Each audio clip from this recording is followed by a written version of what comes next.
Para empezar, el título de la predicación se titula de esta manera: Aviva el fuego del don de Dios que está en ti. Al poner el nombre de la predicación, al menos a mí, me ha despertado una cierta curiosidad. Este título, como normalmente se hace, se pone al final de la predicación y se hace de esta manera precisamente para no forzar la predicación hacia una dirección, sino que sea la propia palabra que hable.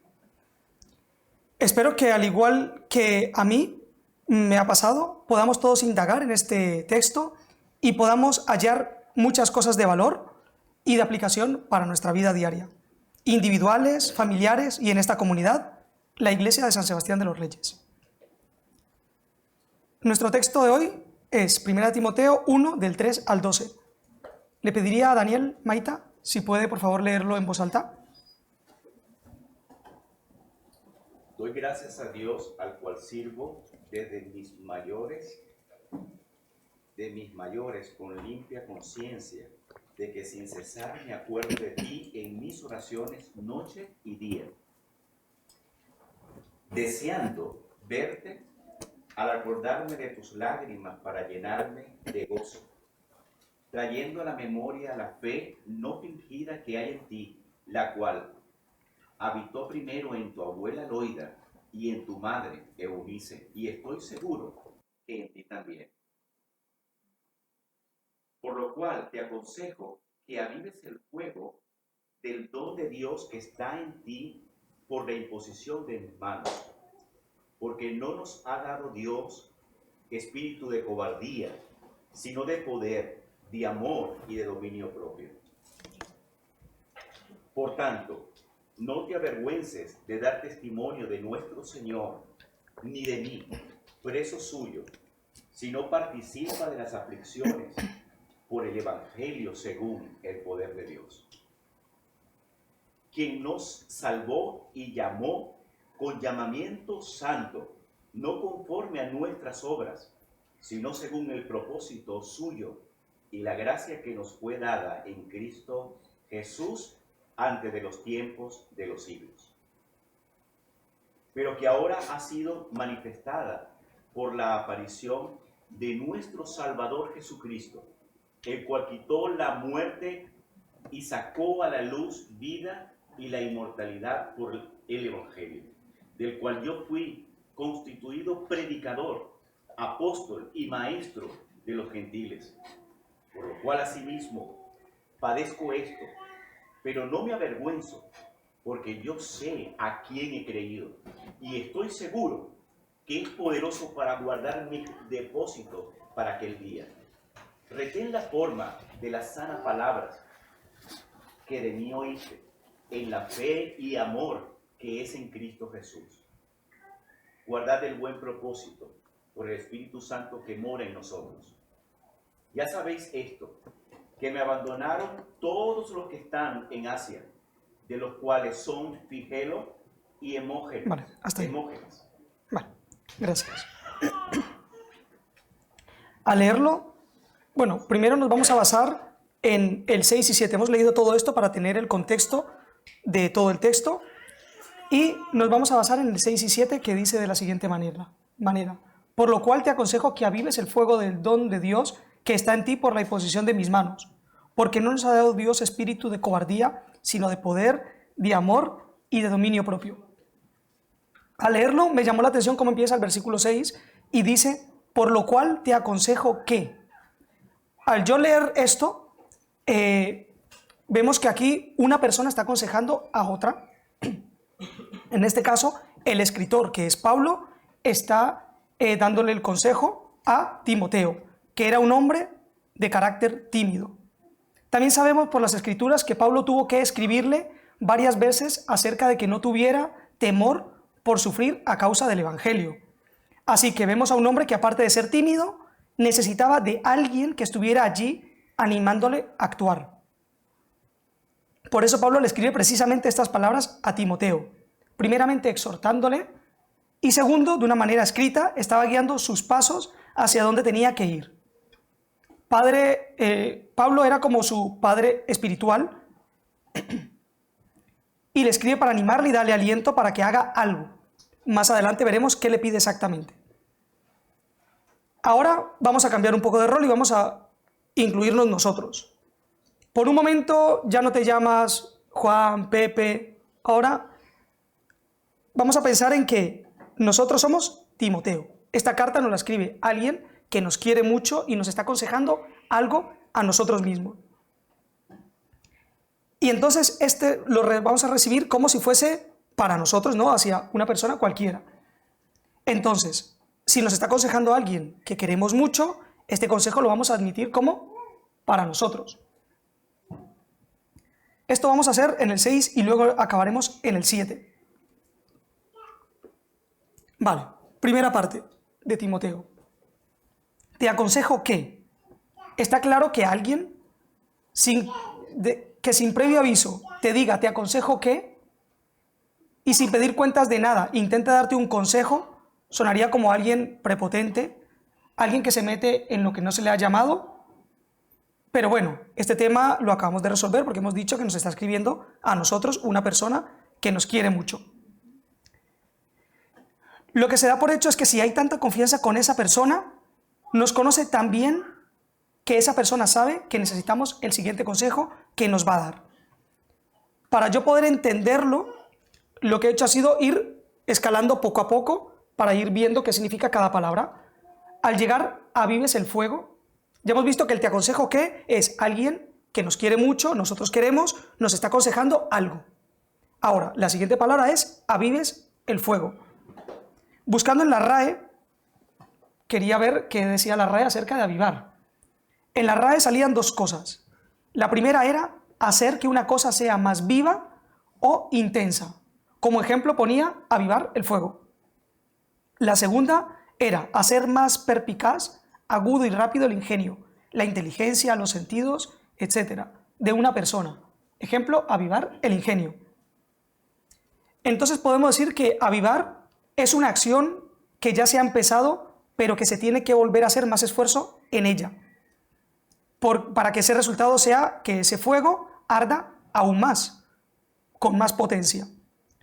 No puedes avivar un fuego si primeramente no hay leña, no hay carbón, no hay papel, y evidentemente si no hay fuego no puedes avivarlo. Entonces, si no hubiese fuego, o no hubiese ascuas, o no hubiese un poquito de mínimo de ascuas, de fuego, el consejo sería el siguiente. Te aconsejo que antes que nada enciendas el fuego que aún no tienes encendido, y luego, una vez esté encendido y ya haya pasado mucho rato y esté casi apagado, que lo avives. Pero vemos que este no es el caso. ¿Me voy explicando lo suficiente? Vale. Te aconsejo que antes que nada enciendas el fuego que aún no tienes encendido. Esto es lo que hemos dicho antes. Quiere decir que en principio esta persona está dando por hecho que ahí hay algo mínimamente, aunque sea poco, de fuego y de combustible para poder avivarlo. Pero claro, hasta aquí el consejo más o menos lo voy entendiendo. Te aconsejo que avives el fuego. Bien, avivar, lo tenemos claro. Pero, ¿qué fuego? La siguiente sería don de Dios. Aquí, al intentar entender esta frase, me encontré con dos problemas. Dos problemas o dos vertientes, mejor dicho. Y es que puede ser el don de la salvación y los dones que conocemos como los dones del Espíritu Santo. Entonces, después de leer, de mirar varios comentarios bíblicos, porque realmente no entendía bien lo que quería decir a qué se refería exactamente, llegué a la conclusión de que parece que todo apunta a que está hablando de dones espirituales. Entonces Pablo habla acerca de que avive los dones de Dios que le ha dado, que nos ha dado. Y entonces me planteaba la siguiente pregunta. ¿Sabemos cuáles son nuestros dones? ¿Sabemos para qué sirven esos dones que Pablo manda a que avivemos? Los dones, básicamente, porque no es el tema, los dones básicamente son el regalo que Dios da a cada creyente para que pueda ponerlo a servicio de la iglesia. Básico. Es decir, Pablo le está diciendo a Timoteo que avive los dones que Dios le dio. Esto significa que sabía que Timoteo tenía un don. O sea, Pablo sabía perfectamente que Timoteo tenía un don. y necesitaba avivarlo. Por eso es el consejo. El siguiente es que está en ti. Hasta ahora estábamos dando por hecho de que el don de Timoteo lo tenía, pero ahora vemos que aquí Pablo refuerza lo que estábamos diciendo. Aviva el don de Dios que está en ti. Es decir, Timoteo tenía dones, nosotros tenemos dones. Ahora, por la imposición de mis manos, aquí también me encontré con otro problema, que es normal y esto es bueno para poder ir nosotros también desarrollándonos, y es por la imposición de mis manos. Claro, en este tiempo era común que las cosas sobrenaturales pasaran cuando alguien imponía las manos sobre otra persona. El mismo Jesús escupió en la tierra, cogió lodo, echó a un ciego de nacimiento, le hizo que se lavara en un estanque y fue sanado. Lo podemos ver en Juan 9, del 5 al 7.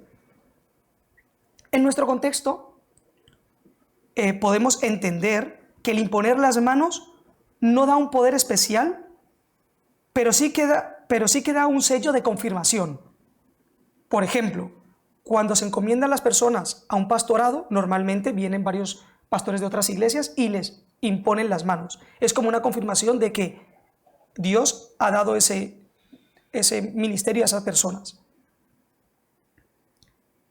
Entonces, en nuestro contexto, el consejo de imponer las manos sería más o menos así. Te aconsejo que avives el don que está en ti y que recibiste cuando aceptaste a Jesús en tu corazón.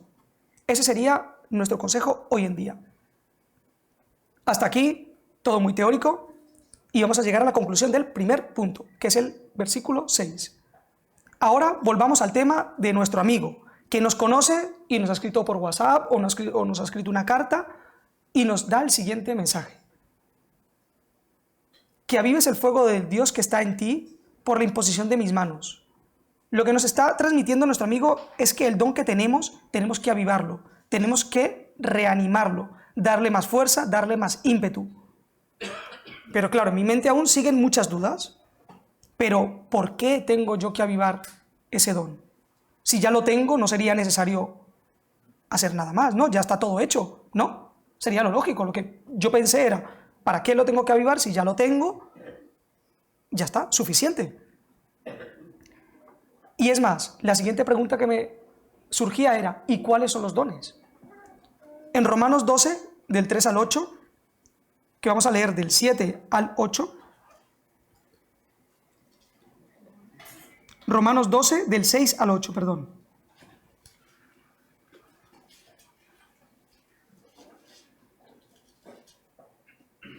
Estas son breves explicaciones de los dones que hay. De manera que teniendo diferentes dones, según la gracia que nos es dada, si el de profecía, úsese conforme a la medida de la fe, o si de servicio, en servir, o el que enseña en la enseñanza, el que exhorta en la exhortación, el que reparte con liberalidad, el que preside con solicitud, el de la misericordia con alegría. Y hay otro texto que también nos habla de los dones, y está en 1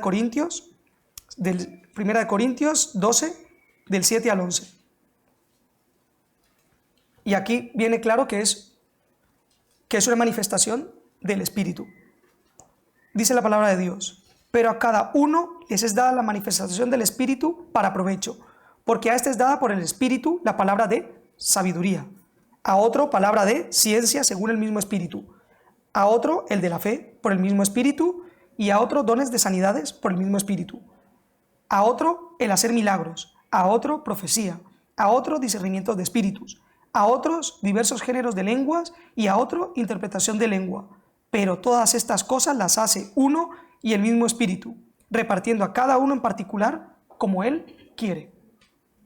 Estos son los distintos tipos de dones que Dios reparte a cada uno de sus hijos. Todo para que el propio cuerpo sea bendecido.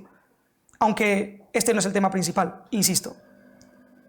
Ahora, vamos al versículo 7, que es la segunda parte de nuestro estudio.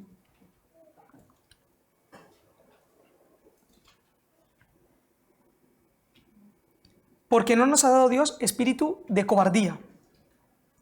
Pablo sigue su mensaje diciendo que no tenemos espíritu de cobardía, pero para entender mejor la cobardía, para yo entenderlo mejor la cobardía, lo que hice fue buscar justamente el antónimo, que digamos que estamos más familiarizados con esto.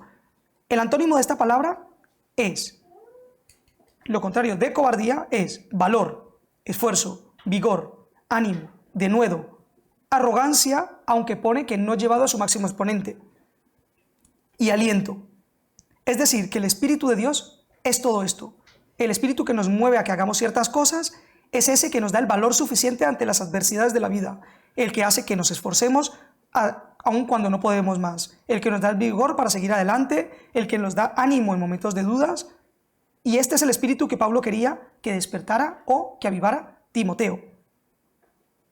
Como dijimos al principio, Timoteo era de un carácter tímido, así se le muestra en la Biblia. Entonces, esto refuerza que Pablo realmente conocía a Timoteo y sabía que ahora mismo necesitaba este consejo tan sabio.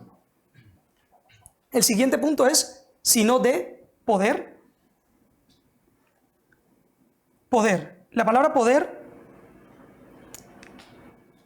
podemos decir que Dios equipa a todo creyente con todos los recursos espirituales para hacer frente a todas las pruebas, amenazas, y esto podemos verlo en Efesios, que no hace falta que lo busquen, lo podemos ver en Efesios, que dice la palabra de Dios, alumbrando los ojos de nuestro entendimiento para que sepáis cuál es la esperanza, el que Él nos ha dado, y cuáles las riquezas de la gloria de su herencia en los santos, y cuál la supereminencia, grandeza de su poder para con nosotros los que creemos, según la operación del poder de su fuerza, por la cual operó en Cristo, resucitándole de los muertos y sentándole a la diestra en lugares celestiales.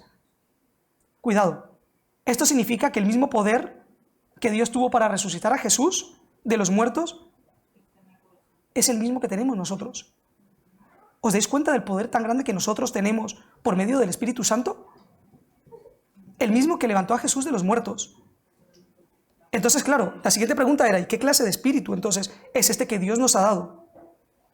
El mismo que Él tiene. Y este espíritu necesitamos avivarlo, necesitamos alimentarlo, necesitamos llenarlo, necesitamos revivirlo, o sí, revivirlo y darle más cabida aún en nuestras vidas. De amor. Siguiente punto. Esta clase de amor se centra sobre todo en agradar a Dios y procurar el bienestar de los demás antes que el propio. Ahora, en esta época, en este momento de nuestra vida, parece ser que según lo que estamos viendo es que el amor está siendo cada vez más mío, cada vez más yo me amo, todos me aman, yo, más egoísta. Estamos viendo un amor que nos marca siempre a los demás hacia mí, todos hacia mí, yo. Pero el amor de Dios no es así. El amor de Dios es todo lo contrario, es dar, es negarse uno mismo por el bien común. Este es el tipo de amor que Pablo dice que nos da el Espíritu. De hecho, si vamos un poco más allá, veremos que hubo alguien que fue capaz de entregarse por amor en una cruz, despojándose de toda gloria y divinidad, y se hizo como tú y como yo, solo por amor. Este es el tipo de amor que Pablo dice que nos da el Espíritu de Dios. Dominio propio. Dominio propio muchas veces pensamos que es algo más bien de nuestra impulsividad.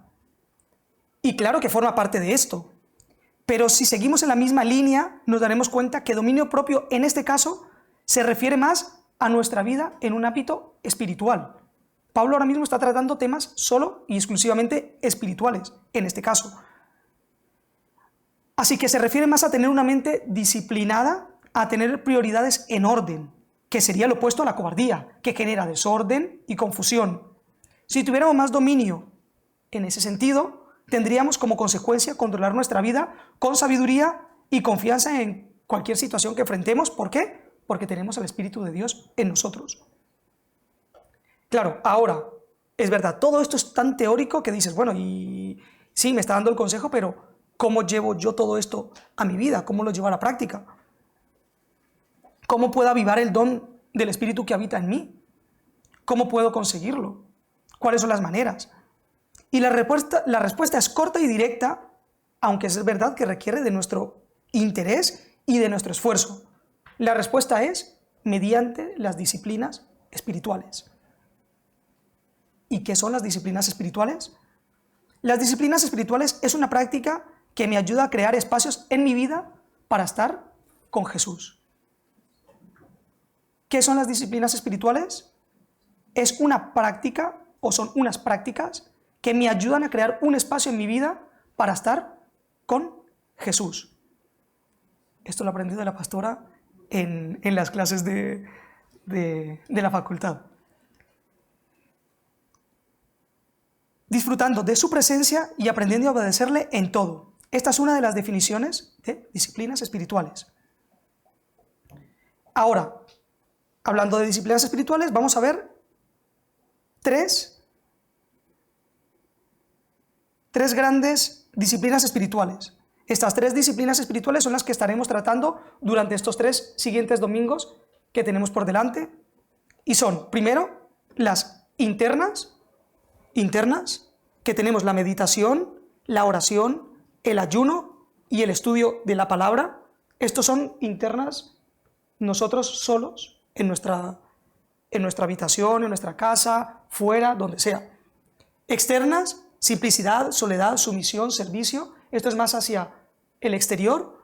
Y las comunitarias, confesión, adoración, búsqueda, asesoramiento y gozo. Al pensar en todo esto, no puedo acabar de otra manera que poniendo un ejemplo de alguien que haya conseguido tener un espíritu vivo en todo momento y que encima haya practicado este tipo de disciplinas espirituales. Y ese no puede ser otro que Jesús. Jesús oraba, Mateo 26, 36 al 46, en el Monte de los Olivos antes de ser entregado. Jesús hacía sus propios retiros, Lucas 5, 16. Jesús ayunó, Mateo 4, 2. Jesús se entregó tanto que cumplió con el propósito de Dios. El mismo Jesús, el Hijo de Dios, el mismo Dios, cumplió con no ser de espíritu débil. Él se esforzó por cumplirlo todo al pie de la letra. A modo de conclusión, me gustaría resaltar varias cosas que hemos visto durante la mañana. Conclusión, que avives el fuego del don de Dios que está en ti. Dios quiere gente que esté dispuesta a darlo todo por Él. Gente que aunque se canse, gente que aunque a veces desfallezca, gente que aunque a veces dude de la obra que Dios está haciendo, Él quiere gente que esté dispuesta a ver más allá de lo que ven nuestros propios ojos. Quiere gente que esté en sintonía con Él y con su espíritu, gente que se esfuerce por tener una comunión con Él tan personal que sus poros, su lengua, sus manos, sus pies, toda su esencia refleje quién es Dios y qué está haciendo Él y qué está haciendo Él. Él quiere personas que tengan la suficiente fe que después de haber estado en comunión con Dios, mediante este tipo de disciplinas espirituales, cojan el valor suficiente para decirle: Señor, heme aquí. Haré todo aquello que me pides en mi vida, en mi familia, en mi comunidad y en esta, mi iglesia. Gente que esté dispuesta a sacrificar todo para que la obra de Dios siga adelante. Si estás cansado de batallar y pierdes las fuerzas, no te preocupes, eso no es malo, es algo natural. Pero al igual que Pablo exhortó a Timoteo, hoy te quiero decir: aviva el don de Dios que está en ti mediante las disciplinas espirituales y mira lo que Dios está haciendo. Confía, ten fe en que Dios está trabajando en tu vida, en la vida de la comunidad y en esta iglesia. Conclusión 2. Esfuérzate por acercarte más a Dios. Esfuérzate por acercarte más a Dios y por orar más a menudo, por ayunar de vez en cuando, por meditar en su palabra día a día, por adorarle todos los días, por retirarte para estar a solas con Dios, y estoy 100% seguro, pues así lo dice su palabra, que si le buscamos, le hallaremos. Espero que Dios nos ayude a disciplinarnos un poco más para poder avivar nuestra relación con Dios y hacer aquello que Él quiere en nuestras vidas. Y me gustaría acabar con una doxología, que la doxología dice, está en 1 de Crónicas 29, del 10 al 13. Asimismo se alegró mucho el rey David y bendijo a Yahvé delante de toda la congregación, y dijo David: bendito seas tú, oh Yahvé, Dios de Israel nuestro Padre, desde el siglo y hasta el siglo. Tuya es, oh Yahvé, la magnificencia y el poder, la gloria, la victoria y el honor, porque todas las cosas que están en el cielo y en la tierra son tuyas. Tuyo, oh Yahvé, es el reino, y tú eres excelso sobre todos. Las riquezas y la gloria proceden de ti, y tú dominas sobre todo. En tu mano está la fuerza y el poder. En tu mano el hacer grande y el dar poder a todos. Ahora pues, Dios nuestro, nosotros te alabamos y te loamos, y loamos tu glorioso nombre. Amén.